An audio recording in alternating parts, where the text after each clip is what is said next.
আওয়ামী লীগ সরকারের কারো কারো অসহযোগিতার কারণে বিশ্বের বৃহত্তম তেল কোম্পানি আরামকো একাধিকবার চেষ্টা করেও বাংলাদেশে বিনিয়োগ করতে পারেনি বলে অভিযোগ করেছেন সৌদি রাষ্ট্রদূত ইসা বিন ইউসুফ আল দুহাইলান।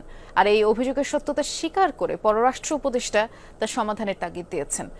অর্থ উপদেষ্টা জানিয়েছেন, সৌদি আরামকোর মতো দক্ষিণ কোরিয়ার স্যামসাং কোম্পানিকেও বিনিয়োগ করতে দেয়নি বিগত সরকার। বাংলাদেশে সৌদি আরবের বিনিয়োগ ও বাণিজ্য সম্ভাবনা নিয়ে গবেষণা করেছে পররাষ্ট্র মন্ত্রণালয় ও বেসরকারি সংস্থা পলিসি এক্সচেঞ্জ বাংলাদেশ। সেই রিপোর্টের প্রকাশনা অনুষ্ঠানে সৌদি আরবকে বাংলাদেশের অকৃত্রিম বন্ধু উল্লেখ করে রাষ্ট্রদূত বলেন, ঢাকার কোনো ইস্যুতে না নেই রিয়াদের। তবে সৌদি বিনিয়োগকারীরা এদেশে আসতে আগ্রহী হলেও নানা মারপ্যাচে তাদের নিরুৎসাহিত করার অভিজ্ঞতা তুলে ধরেন প্রভাবশালী এই কূটনীতিক।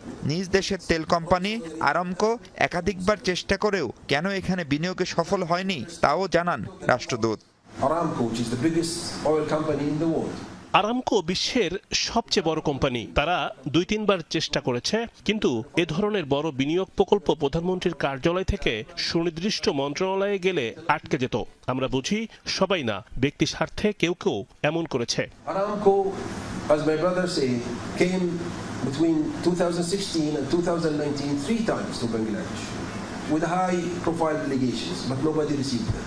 এ সময় সৌদি আরবে দক্ষ জনশক্তির ব্যাপক চাহিদা এখনো আছে উল্লেখ করে সেই সুবিধা নেয়ার কথা বলেন রাষ্ট্রদূত। Because if he is non-skilled worker, he will take, for example, 1,000 riyal. If he is a skilled worker, he will take 2,000 riyal.